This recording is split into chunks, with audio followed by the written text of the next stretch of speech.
A few moments later. Assalamualaikum warahmatullahi wabarakatuh. Hari ini kita akan membahas tentang kajian materi ilmu geografi sosial.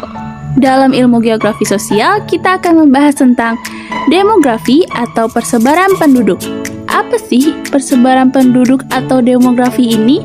Nah, demografi ialah ilmu yang mempelajari struktur dan dinamika populasi, termasuk pertumbuhan, distribusi, dan perubahan populasi.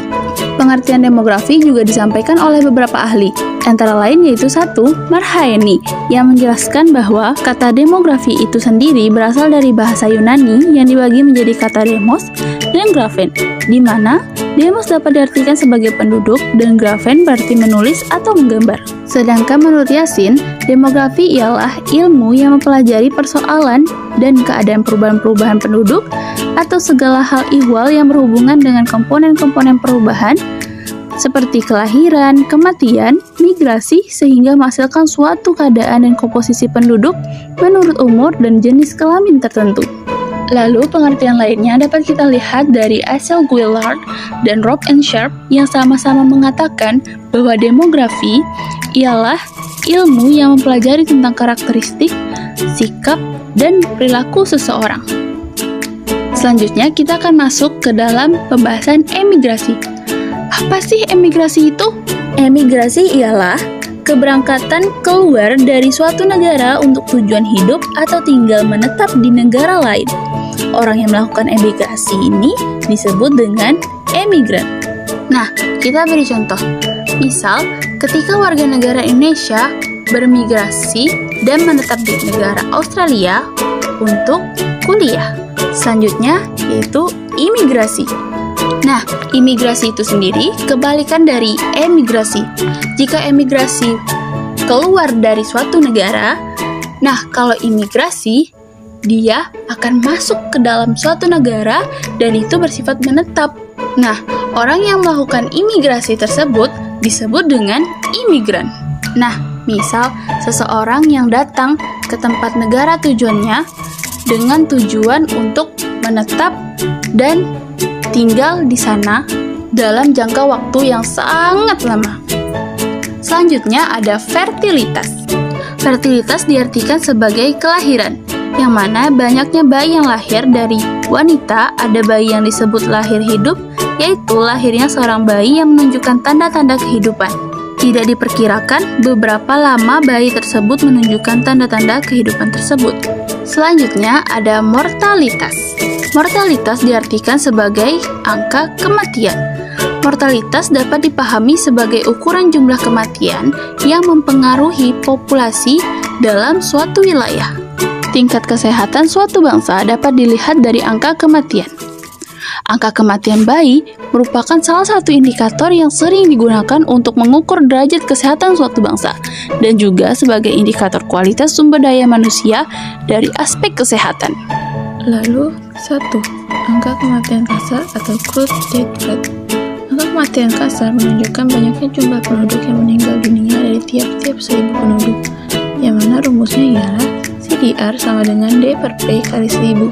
Keterangan D sama dengan banyaknya kematian dalam 1 tahun.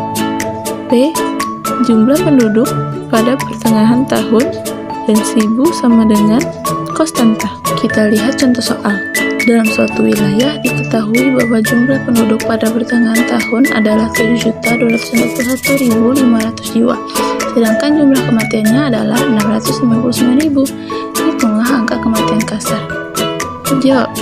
D sama dengan 659.000, sedangkan P sama dengan 7.241.500. Rumusnya IR sama dengan D per P kali 1000, sama dengan 659.000 dibagi 7.241.500 kali 1000, sama dengan 91 jiwa. Jadi, pada wilayah tersebut dalam setahun terdapat kematian sebesar 91 per 1000. 2. Angka kematian menurut usia atau age specific death rate. Angka kematian menurut usia menunjukkan jumlah penduduk yang meninggal dunia dari 1000 penduduk pada kelompok usia tertentu, yang mana rumusnya ialah ASDR sama dengan DX per PX kali 1000. ASDR merupakan angka kematian pada kelompok umur tertentu. DX sama dengan jumlah kematian pada kelompok umur tertentu juga. PX sama dengan jumlah penduduk kelompok umur tertentu. 1000 sama dengan kosanta. Kita lihat contoh soal. Berapakah angka kematian menurut umur jika diketahui jumlah penduduk berusia 20-30 tahun pada pertengahan tahun 1999 sebanyak 20.000 dengan jumlah kematian sebanyak 400 orang per tahun?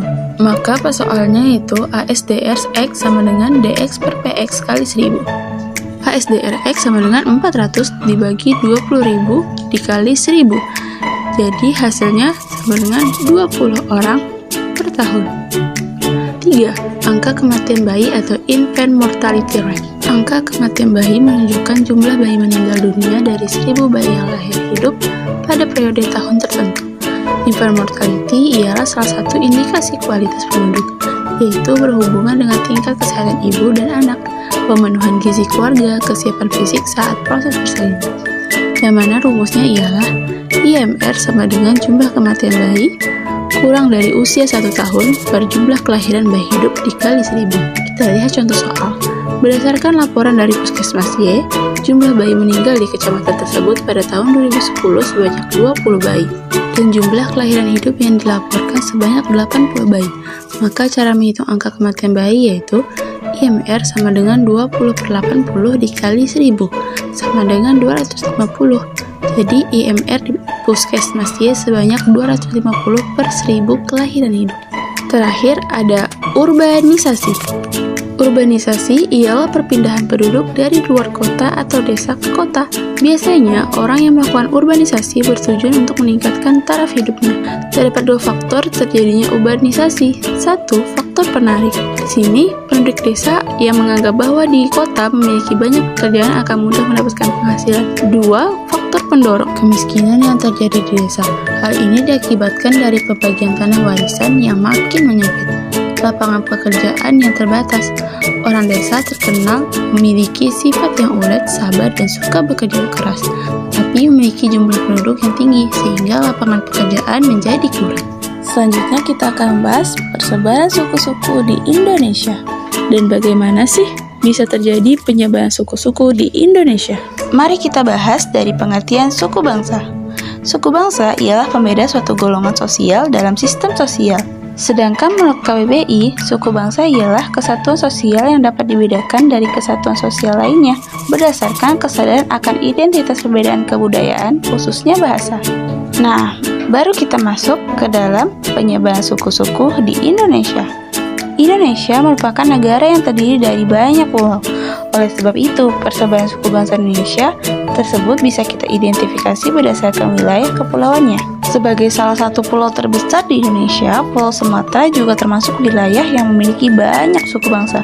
Di Pulau Sumatera sendiri, suku Batak tercatat sebagai suku bangsa terbanyak ketiga di Indonesia setelah suku Jawa dan Sunda. Lalu ada apa aja sih suku-suku di Indonesia?